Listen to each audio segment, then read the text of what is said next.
Shoot for the stars and aim for the moon. साथियों, एक बहुत पुरानी कहावत है, यदि आपका लक्ष्य चांद तक जाना है तो कम से कम आपको प्रयास तारों तक जाने का करना चाहिए।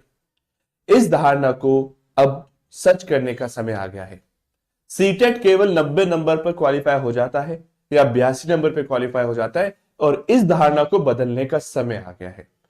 ये जो वीडियो मैं बना रहा हूं उन साथियों के लिए है जो सीटेट जुलाई 2025 में अपेयर करने जा रहे हैं, जो आपके सीनियर्स कुछ गलतियां कर चुके हैं या फिर प्रशासनिक गलतियां हैं। वो उन छात्रों की, उन कैंडिडेट की, उन साथियों की गलती ना होकर प्रशासन की गलतियां हैं। जिस तरह से खबरें आ रही है, जिस तरीके से बच्चे कह रहे हैं कि मात्र 82 नंबर लाकर सीटेट क्वालिफाई का ठप्पा तो लग गया, लेकिन नौकरी आधे नंबर से रह गई या खतरे की घंटी लटक रही है। ठीक है, खतरे की घंटी बज रही है कि नौकरी बनेगी, लगेगी या नहीं।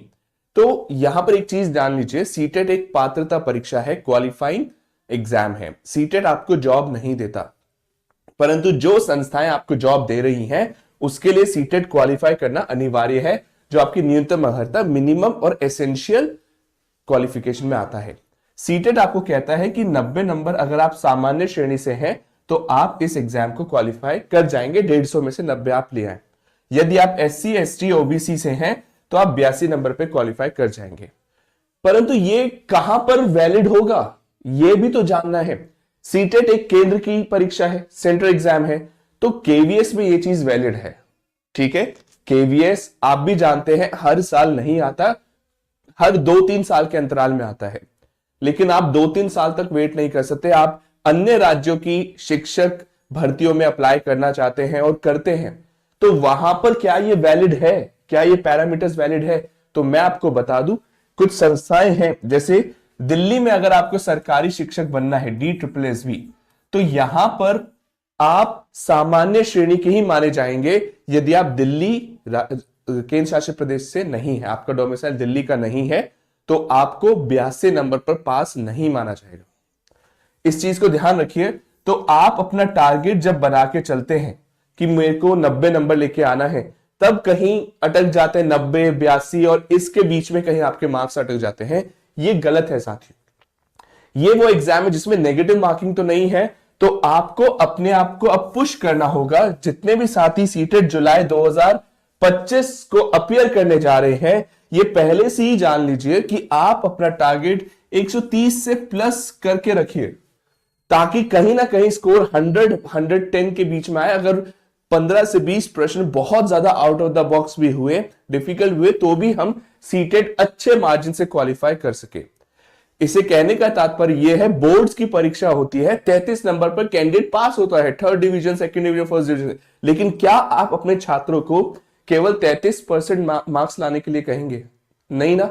आप ग्रेजुएशन के लिए 60% पर आप ग्रेजुएशन वाला 50% पर, 45% पर एलिजिबल होता है, पर क्या अपने छात्रों को आप 45%, 50% लाने को कहेंगे? नहीं।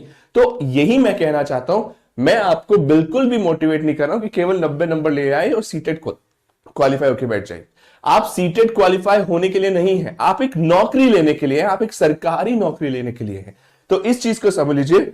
BPSC TRE में जो हाल हो रहा है कुछ छात्रों का, तो ऐसे ही प्रशासन बदल जाते हैं, हमारे अपने वर्ड से बदल जाते हैं। फिर हम उन पछड़ों में पड़े कि उनकी नोटिफिकेशन दिखाएं या कोर्ट में एक चक्कर लगाएं, या फिर जितने भी हमारी ओम्बड्समैन हैं उन तक अपनी बात पहुंचाएं।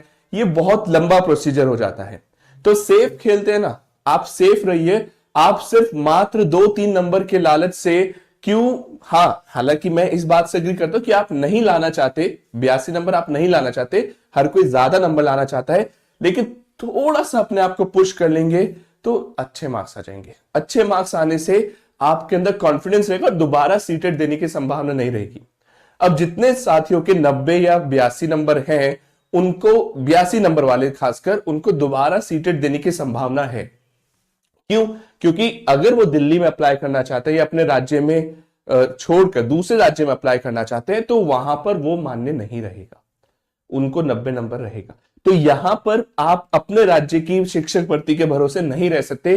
कहीं ना कहीं शिक्षा क्षेत्र में वैकेंसीज जो आती हैं लिमिटेड आती हैं, असमय आती हैं, मतलब टाइमली नहीं आती हैं, तो आपको अन्य राज्य में भी अप्लाई करना पड़ता है। ठीक है, जब अन्य राज्य में अप्लाई करना पड़ता है तो आपको थोड़ा सा पैरामीटर ज्यादा लेके चलना पड़ेगा। आप अपना सीटेट का स्कोर 100 प्लस 110 के आसपास लेके चलिए, तो आपको कोई समस्या नहीं आएगी। ठीक है, तो जितने भी साथी सीटेट जुलाई 2025 में अप्लाई करना चाह रहे हैं, सोशल साइंस के अगर साथी हैं तो मैं क्लासेस शुरू कर रहा हूं, बिल्कुल फ्री ऑफ कॉस्ट है सोशल साइंस की।